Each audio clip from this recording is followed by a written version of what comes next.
श्रीमद् भगवद गीता द्वितीय अध्याय सांख्य योग भाग 1 प्रस्तावना।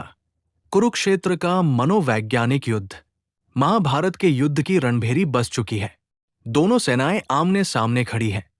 अर्जुन, जो अब तक एक अजेय योद्धा के रूप में जाना जाता था, अचानक अपनों के मोह में फंसकर शस्त्र त्याग चुका है। प्रथम अध्याय में हमने अर्जुन के विषाद, दुख को देखा, लेकिन द्वितीय अध्याय वो बिंदु है जहां ये विषाद योग में बदलना शुरू होता है। 1. श्री कृष्ण की फटकार, कायरता का त्याग। अध्याय के प्रारंभ में संजय धृतराष्ट्र को अर्जुन की स्थिति बताते हैं। अर्जुन की आंखों में आंसू है और वो करुणा से भरा हुआ है। यहां भगवान श्री कृष्ण, जो अब तक चुप थे, अर्जुन को कठोर शब्दों में फटकारते हैं। कुतस्त्व कश्मलमिदं विस्मय समुपस्थितम् अनार्यजुष्टम स्वर्ग्यम कीर्ति क्रमर्जुन 2। व्याख्या। कृष्ण कहते हैं, हे अर्जुन, इस विषम समय में तुम्हारे मन में ये मोह कहां से आया? ये न तो श्रेष्ठ पुरुषों के आचरण जैसा है, न स्वर्ग दिलाने वाला है और न ही कीर्ति देने वाला। भगवान यहां स्पष्ट करते हैं कि जो अर्जुन को करुणा लग रही है, वो वास्तव में उसके मन की दुर्बलता है। वे उसे क्लैब्य समागमः कहकर ललकारते हैं, जिसका अर्थ है, हे अर्जुन, नपुंसकता को प्राप्त मत हो, ये तुम्हारे योग्य नहीं है। 2.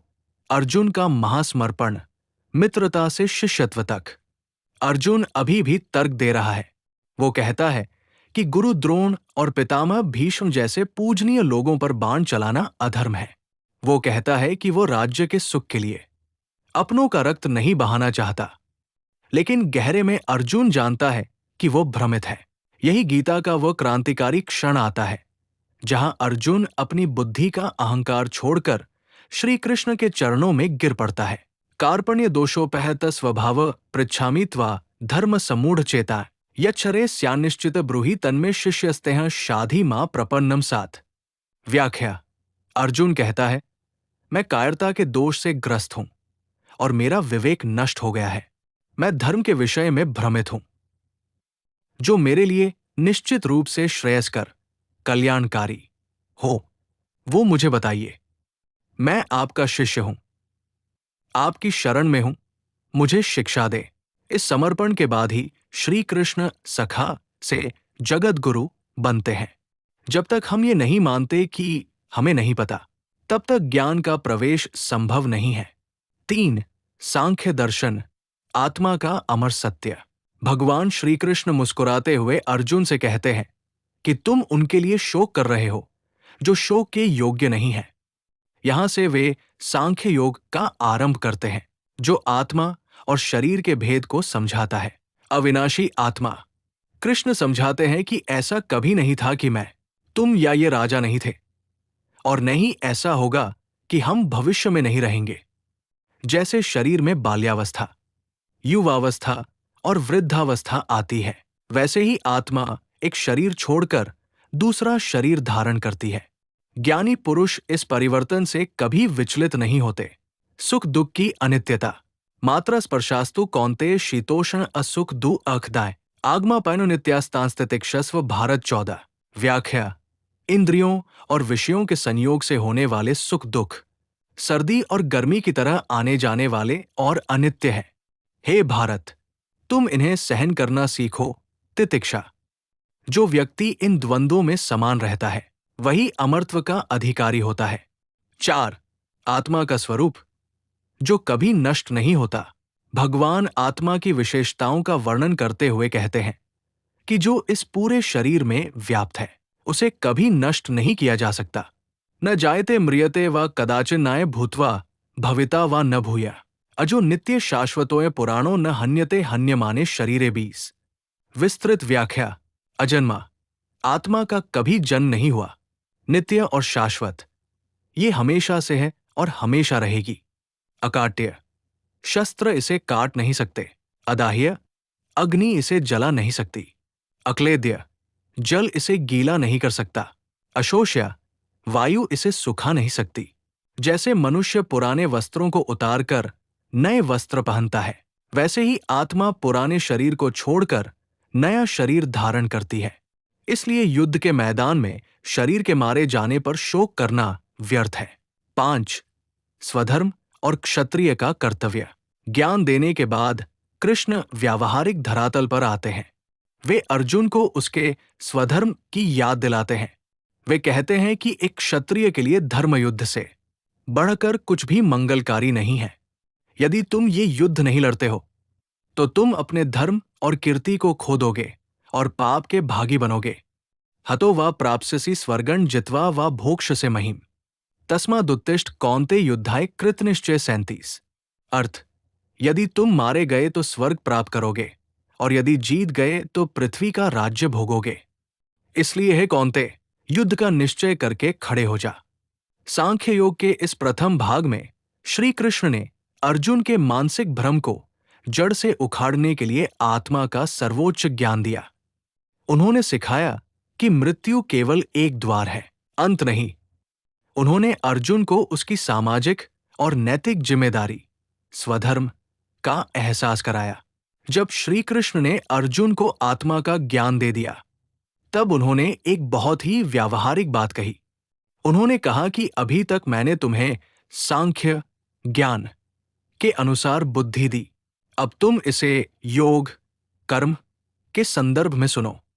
यदि तुम इस बुद्धि से युक्त हो जाओगे तो तुम कर्मों के बंधन को काट सकोगे। भगवान यहां स्पष्ट करते हैं कि ज्ञान और कर्म अलग अलग नहीं है। बिना सही ज्ञान के किया गया कर्म भटकाव है और बिना कर्म के ज्ञान केवल शब्द है। 2. कर्मयोग की महिमा और अल्पप्रयास का लाभ। श्री कृष्ण कहते हैं कि इस निष्काम कर्मयोग के मार्ग में किया गया थोड़ा सा भी प्रयास कभी व्यर्थ नहीं जाता। न्याभिक्रमना शोस्ति प्रत्यवायो न विद्यते स्वल्पम प्यस्य धर्मस्य त्रायते महतो भयात् 40। व्याख्या, इस योग मार्ग में न तो किए हुए कर्म का नाश होता है और न ही कोई विपरीत फल मिलता है। इस धर्म का थोड़ा सा भी अभ्यास बड़े से बड़े भय, जन्म मृत्यु के चक्र और मानसिक अशांति से रक्षा करता है। वे अर्जुन को समझाते हैं कि यहां निश्चयात्मक बुद्धि, फोकस्ड माइंड एक ही होती है, जबकि जो लोग केवल इच्छाओं के पीछे भागते हैं उनकी बुद्धि अनंत शाखाओं वाली और अस्थिर होती है। 3. वेदों के फल और गुणों से ऊपर उठना। भगवान अर्जुन को एक बहुत ही कड़वा सत्य बताते हैं। वे कहते हैं कि वेदों में मुख्य रूप से प्रकृति के 3 गुणों सत्व, रज, तम का और सकाम कर्मों, स्वर्ग आदि की प्राप्ति का वर्णन है। वे अर्जुन से कहते हैं, निस्त्रय गुणियो भवार्जुन, हे अर्जुन, तुम इन तीनों गुणों से ऊपर उठो। जैसे एक बड़े जलाशय के मिल जाने पर छोटे कुएं की महत्ता समाप्त हो जाती है, वैसे ही जिसे परमात्मा का अनुभव हो जाता है, उसके लिए वेदों के कर्मकांडों की उपयोगिता वैसी ही रह जाती है। 4. गीता का महामंत्र कर्मण्येवाधिकारस्ते। यहीं पर गीता का वो श्लोक आता है जो कर्म के दर्शन की रीढ़ है। श्री कृष्ण अर्जुन के सामने कर्म की पूरी परिभाषा बदल देते हैं। कर्मण्येवाधिकारस्ते मां फलेषु कदाचन मां कर्म फल हेतुर्भूर्मा ते संगोस्त्व कर्मणि 47। विस्तृत व्याख्या, इस श्लोक के 4 मुख्य स्तंभ है। अधिकार, तुम्हारा अधिकार केवल कर्म करने पर है। फल, कर्म के फलों पर तुम्हारा कभी कोई नियंत्रण नहीं है। हेतु, तुम फल की इच्छा, लालच से प्रेरित होकर कर्म करने वाले मत बनो। अकर्म, फल न मिलने के डर से कर्म न करने, इनएक्शन में भी तुम्हारी आसक्ति नहीं होनी चाहिए। भगवान समझाते हैं कि जब हम फल की चिंता छोड़ देते हैं तो हमारा पूरा ध्यान कर्म की गुणवत्ता पर केंद्रित हो जाता है, जिससे हमें तनाव नहीं होता और परिणाम भी बेहतर मिलते हैं। 5. योग की परिभाषा समत्व योग उच्यते।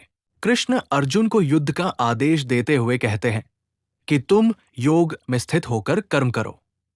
लेकिन योग क्या है? योगस्थेय कुरु कर्माणि संग त्यक्त्वा धनंजय सिद्ध सिद्धयो समो भूत्वा समत्व योग उच्यते 48।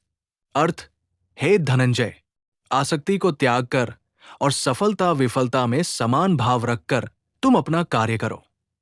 इस समता, इक्विनिमिटी को ही योग कहा जाता है। इसके बाद वे एक और महत्वपूर्ण बात कहते हैं, योग्य कर्मसु कौशलम, यानी कर्मों में कुशलता, एफिशिएंसी ही योग है। जब आप पूरी एकाग्रता और निस्वार्थ भाव से काम करते हैं तो वही योग बन जाता है।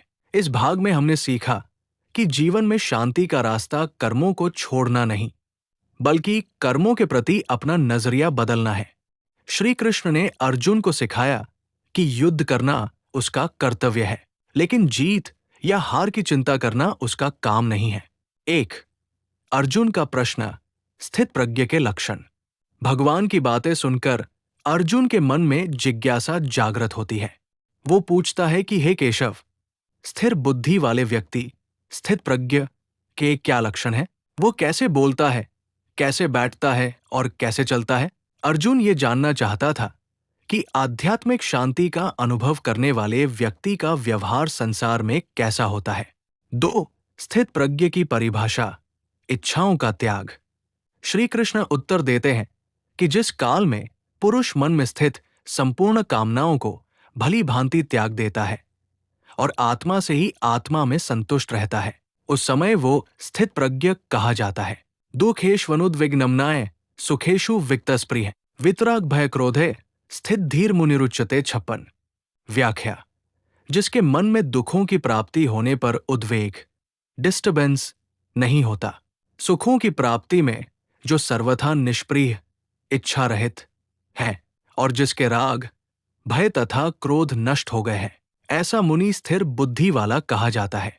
वो न तो शुभ की प्राप्ति में हर्षित होता है और न ही अशुभ की प्राप्ति में द्वेष करता है। 3. इंद्रिय निग्रह, कछुए का उदाहरण। भगवान एक बहुत ही सुंदर उदाहरण देते हैं।